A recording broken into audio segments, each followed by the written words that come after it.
सुश्री ॲग्रोच्या कार्यक्रमामध्ये आपणा सर्वांचं सहर्ष स्वागत. प्रेक्षको, सुश्री ॲग्रोमध्ये आज रत्नागिरी इथून दोन तरुण आलेले आहेत. आपण त्यांच्याकडून पहिली ओळख करून घेऊया आणि त्यांच्या प्रश्नांच्या संदर्भात आपण चर्चा करूया. तुमचं नाव? माझं नाव सिद्धेश मटकर. मी राजापूर रत्नागिरीमधून आलोय. रत्नागिरीमधलं कुठलं गाव? चुना कोळणगाव. सुना कोळंगाव. कशासाठी आला होतात? तर तुमच्या युट्यूबला मी व्हिडिओ बघितल्या आणि मला पण असा धंदा करायचा आहे गावामध्ये माझ्या. तर थोडीफार माहिती हवी होती, त्यासाठी आलो होतो. सध्याची गावाची काय परिस्थिती आहे आपल्या? तर गावामध्ये असं म्हणजे असे धंदे करण्याला कोण असं म्हणजे हे करत नाही. म्हणजे एवढी घाण वगैरे असते, त्याच्यामुळे कोण करायला मागत नाही असं. पण मला ते एक वाटतंय की असं आपण करू शकतो, म्हणजे हे आपल्याला शक्य आहे. तर आज कोरोनामुळे सगळे लोक गावी गेले, त्याच्यामुळे हा पण एक बिझनेस करण्यासारखा आहे. आणि ते तुमच्या व्हिडिओ बघून मला एक असं वाटलं की आपण हा धंदा करू शकतो. त्यासाठी आलो तर थोडीफार माहिती. नाही, पण तुम्ही सांगितलं का हे सगळं धंदा घाण आहे, कोणी करायला तयार नाही, पण तुम्ही का करू शकाल? मी करू शकतो. नाही, कारण काय? आणि त्याच्यामध्ये खर्च पण कमी आहे.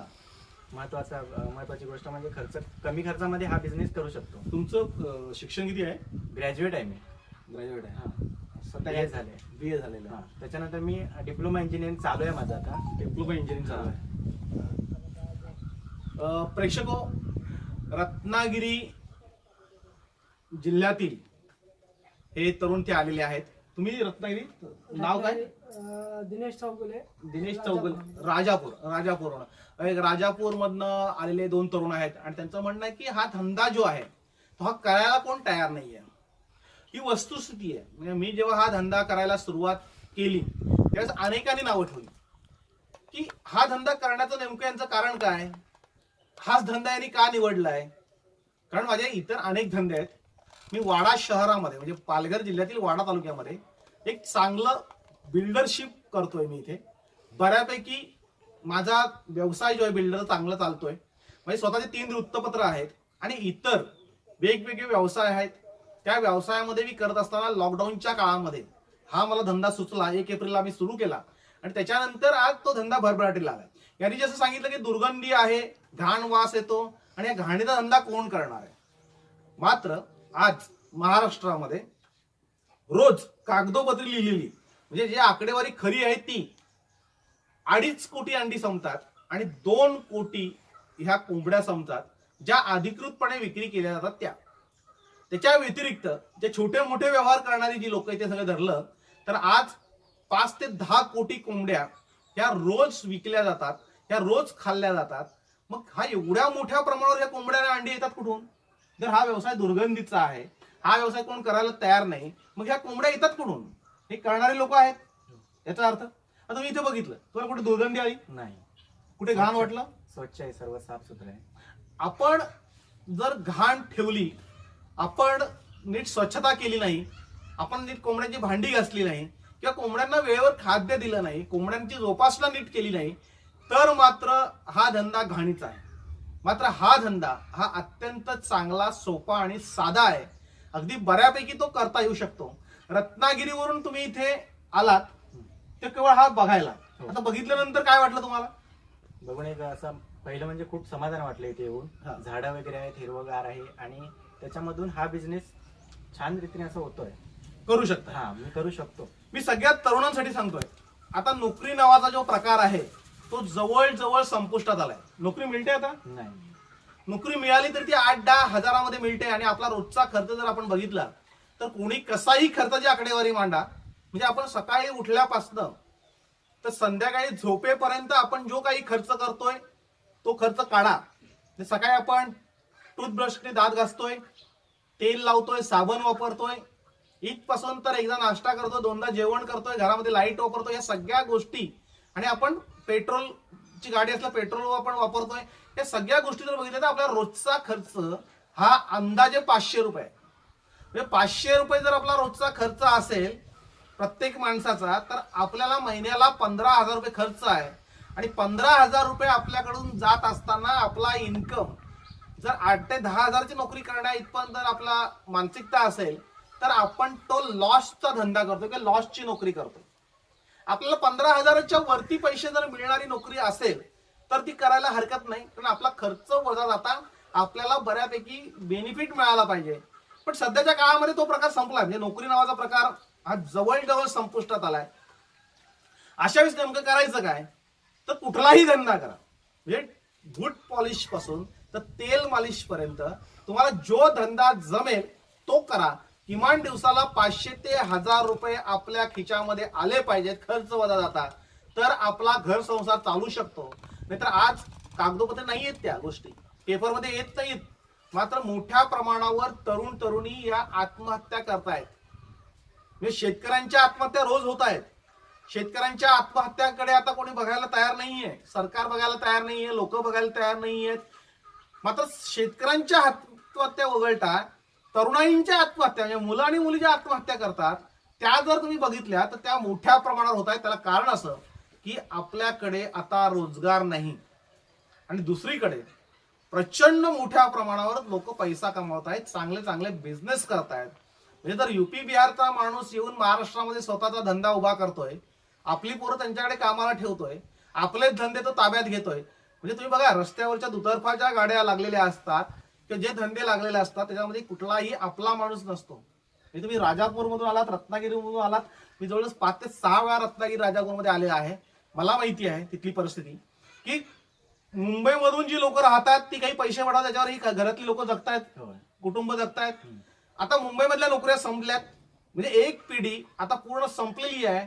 दुसरी पिढी कोकणामधली ही आता स्वतःच्या पायावर उभी राहू पाहते आणि स्वतःच्या पायावर उभी राहू पाहताना त्यांना सगळंच्या सगळं आयतं पाहिजे, आयतं इझी मनी पाहिजे. आणि हा इझी मनी जेव्हा मिळत नाही तेव्हा आपण अत्यंत वैफल्यग्रस्त होतो आणि वैफल्यग्रस्त झाल्यानंतर आपली परिस्थिती ही अत्यंत वाईट होते. मग आपण व्यसनाधीन होतो, वाईट नादाला लागतो आणि वाईट गोष्टी आपल्या हातून घडायला सुरुवात केली की आपलं आयुष्य हे बर्बाद होतं. आपल्यावर आपल्या आई वडिलांचा विश्वास नसतो, आपल्यावर आपल्या नातेवाईकांचा विश्वास नसतो, त्यामुळे आपल्या धंद्याला कोणी पैसे द्यायला तयार नसतं. आणि म्हणून आम्ही नेहमी सांगतो की धंदा करताना कुठेही कर्ज काढू नका, कुठेही मोठ्या प्रमाणावर पैशामध्ये इन्व्हेस्टमेंट करू नका, गुंतवणूक करू नका आणि ती गुंतवणूक करून लॉस मध्ये जाऊ नका. कमीत कमी पैशामध्ये तुम्ही तो धंदा सुरू करा आणि कमीत कमी पैशांमध्ये जर तुम्हाला तो धंदा सुरू करायचा असेल तर तो धंदा एक साधारणतः 20-25 हजार रुपयाने सुरू करता आला पाहिजे. आणि 20-25 हजार रुपयाने जर धंदा तो सुरू झाला तर त्याच्यामधून आपल्याला किमान 5-50 हजार रुपये मिळाले पाहिजेत आणि त्याच्यानंतर आपण तो धंदा वाढवू शकतो. म्हणजे या पद्धतीने जर तुम्ही धंदा जर केला तर आपल्याला त्याच्यापैकी बऱ्यापैकी बेनिफिट मिळू शकतो. आजची परिस्थिती काय झाली, आपल्याला सगळं इझी पाहिजे. मी सध्याच्या पोरांना आता लगेच पाहिजे. म्हणजे आम्ही सांगितलं का कोंबडी 6 महिन्याने अंडी देणार आहे, 6 महिने तुम्ही ती कोंबडी पाळा, तर त्याची ती तयारी नसते की 6 महिन्यानंतर अंडी आणि त्याच्यानंतर ती विकली जातील का. म्हणजे आपल्याला धंदा सुरू करायच्या आधीच ती विकली जातील का, मग ती कोंबडी मरतील का, मग त्याला मार्केट मिळेल का. म्हणजे आपल्याला सगळ्या ज्या निगेटिव्ह गोष्टी आहेत त्या आपल्या डोक्यामध्ये बसलेल्या असतात आणि त्याच्यामुळं आपण काहीही करत नाही. म्हणजे आमचा सांगण्याचा उद्देश असा असतो की काही न करण्यापेक्षा काहीतरी करा की जेणेकरून आपण बिझी राहू आणि आपण शिकूनच त्याच्यामध्ये या धंद्यामधून शिकून आपल्याला काय वाईट गोष्टी होतात, काय चुकीचं होतात एकदा करून तर बघू. एकदा केल्यानंतर आपल्याला वाटलं की नाही होत मग आपण तो धंदा सोडून देऊ. पण तत्पूर्वी आपल्याला अनुभव घेण्यासाठी म्हणजे कुठेतरी आपण त्याचं प्रॅक्टिकली केलं पाहिजे, कुठेतरी आपण त्याची माहिती घेतली पाहिजे, कुठेतरी आपण लोकांच्या समोर जाऊन ते सांगितलं पाहिजे, वाचलं पाहिजे, बोललं पाहिजे, अभ्यास केला पाहिजे. आज तुमच्या हातामध्ये मोबाईल आहे, तरुण पोरांना मुद्दाम सांगेल, तुम्ही जेव्हा मोबाईल उघडता तेव्हा त्या मोबाईलमध्ये तुम्ही नेमकं काय बघता याच्यावर तुमच्या आयुष्याची जडणघडण अवलंबून असते. म्हणजे याच्यात सांगितलं जायचं की ज्या देशातले तरुण सुसंस्कृत आहेत किंवा जे चांगल्या मार्गाला आहेत त्यांच्या हातामध्ये पुस्तकं असतात. म्हणजे तुमच्या देशातल्या तरुणांसमोर त्यांच्या हातामध्ये कुठल्या प्रकारची पुस्तकं आहेत त्याच्यावरून त्यांचं भवितव्य ठरतं. आता तुम्ही मोबाईल हातात घेतल्यानंतर पुस्तक वाचणं बंद झालंय. आता मोबाईल घेतल्यानंतर तुम्ही नेमकं काय बघता, काय वाचता याच्यावर तुमच्या आयुष्याची जडणघडण अवलंबून असते. आम्ही मोबाईल हातात घेतल्यानंतर फालतू गोष्टी बघत असू की त्याच्यावर आम्हाला काहीही फायदा नाहीये. आम्ही जर राजकारणावर काही वाचत असू, आम्ही ज्या गोष्टींशी आमचा संबंध नाहीये त्या गोष्टींवर लक्ष घालून आम्ही कमेंट्स करत असू तर आपलं आयुष्य हे वाया चाललंय एवढं लक्षात ठेवायचं. आपल्याला मोठं व्हायचं असेल आपल्याला सुसंस्कृत व्हायचं असेल, आपल्याला उद्योजक व्हायचं असेल, आपल्याला 2 पैसे कमावणारे व्यक्ती म्हणून करायचं असेल, आपल्याला स्वावलंबी व्हायचं असेल, स्वतःच्या पायावर उभं राहायचं असेल, तर प्रत्येक मुलींनी सगळ्या गोष्टी वाचल्या पाहिजेत. आपल्याला जो बिझनेस करायचा आहे तो आपल्याला तोंडपाठ झाला पाहिजे. म्हणजे मी हा बिझनेस सुरू करायच्या आधी किमान 1 ते 1,500 व्हिडिओ बघितले होते, 150 ते 200 फॉर्मना भेटी दिल्या होत्या, बऱ्याचशा गोष्टी वाचून लिहून त्याचे पॉइंट्स काढून आणि मग या धंद्याला सुरुवात केली होती. आणि म्हणून मी या धंद्यामध्ये यशस्वी झालोय. तुम्ही मोबाईलला हात लावल्यावर तुमच्या लक्षात आलं पाहिजे की मला आता चांगले विचार ऐकायचे आहेत, मला काहीतरी चांगलं शिकायचं आहे जे खरोखर प्रॅक्टिकली घडलेलं आहे. म्हणजे बऱ्याचशा गोष्टी काय आपल्याला सांगता धीरूभाई अंबानीने हे केलं, बऱ्याचशा गोष्टी सांगतात अदानीने हे केलं, टाटाने ते केलं, किर्लोस्करने ते केलं. ती खूप मोठी लोक होती, त्यांना तिथपर्यंत पोहोचायला अनेक वर्षे लागली. त्यांचा जो प्रथम काळ होता, प्राथमिक काळ होता, त्या काळात त्यांनी काय केलंय. म्हणजे शरद पटेल आज सांगतो की मी एवढा मोठा आहे किंवा एवढं मी केलंय, पण ते करताना तरी सुरुवात काय केली, तर सुरुवातीला 5 अंडी विकलेली आहेत. सुरुवातीला 5 अंड्यांपासून सुरुवात केली. आज हा अंड्यांचा बाजार मोठा उभा राहिला. मी 100 कोंबड्यांपासून व्यवसाय सुरुवात केली, आज एवढा मोठ्या प्रमाणात हा व्यवसाय सुरू झाला. आमचा प्राथमिक काळ कसा होता तो बघा. म्हणजे आपण आज सांगतोय की तो एवढा मोठा झालाय, तो तेवढा मोठा झालाय, पण तो होताना त्यांनी सुरुवातीला काय केलंय आणि आपण काय करायला पाहिजे, या जर गोष्टी लक्षात ठेवल्या तर आपण या व्यवसायामध्ये किंवा कुठल्याही व्यवसायामध्ये आपण यशस्वी होऊ. म्हणून आपला जो वेळ आहे तो आपण सत्कारणी लावला पाहिजे. म्हणजे माझ्याकडे अनेक पोरं येतात की याचं प्रश्नाचं उत्तर काय, त्या प्रश्नाचं उत्तर काय, जे सुचवलं ते विचारतात. मग आम्ही त्यांना सांगतो की माझ्या व्हिडिओमध्ये मी सांगितलेलं आहे जवळपास 85 व्हिडिओ प्रसिद्ध झालेले आहेत. त्यातला एकही व्हिडिओ न बघता प्रश्न विचारले जातात. तर आश्चर्य वाटतं. म्हणजे एखादं विचारलं सर ते तुमचे व्हिडिओ खूप मोठे होत आहेत, म्हणजे अगदी 20-20, 25-25 मिनिटं आम्हाला ते ऐकत राहावं लागतं. 25 मिनिटं तुला वेळ नाहीये, बरोबर? हा सर वेळच नाहीये. 25 मिनिटं ज्याला वेळ व्हिडिओ ऐकायला नाहीये तो दिवसभर बिझनेस कसा करू शकतो? कुठल्याही बिझनेस मध्ये तुम्हाला 16 ते 18 तास हे द्यावेच लागतात. कुठलाही राजकारणी असो, कुठलाही नेता असो, पंतप्रधान असो, व्यावसायिक असो. म्हणजे आज मुकेश अंबानीकडे भरपूर आहे म्हणून मुकेश अंबानी रोज झोपून होता असा भाग नाही. त्यांचा दिनक्रम तुम्ही मुकेश अंबानीचा बघितला की जगातल्या कुठल्याही उद्योजकाचा बघितला तर तो सकाळी 5 ला सुरू होतो, तो रात्री 12 वाजता संपतोय.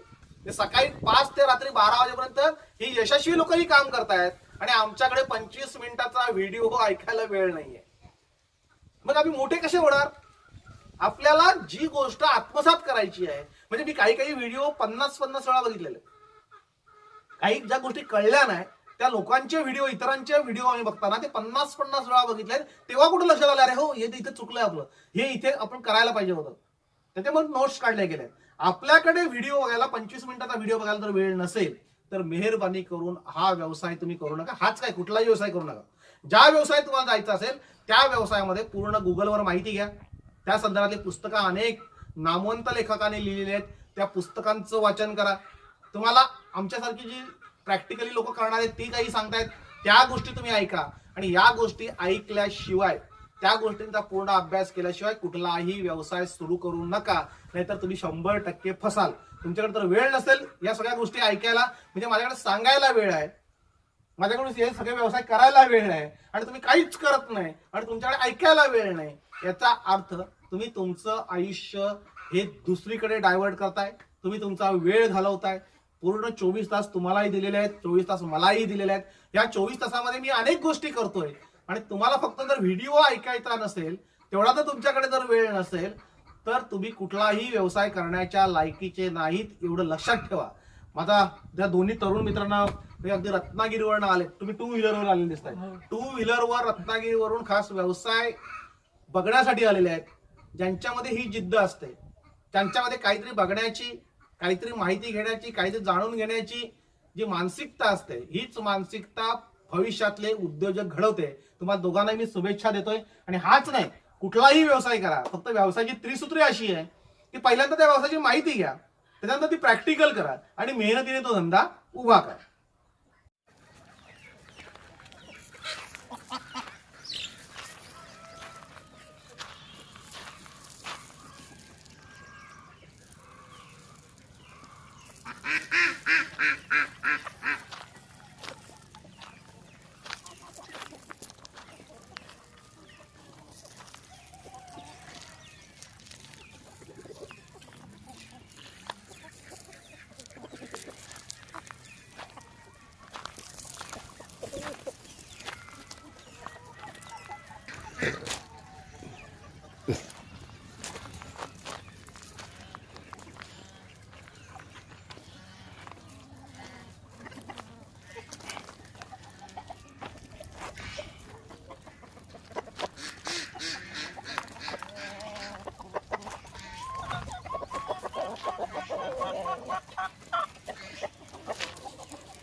हां हां हां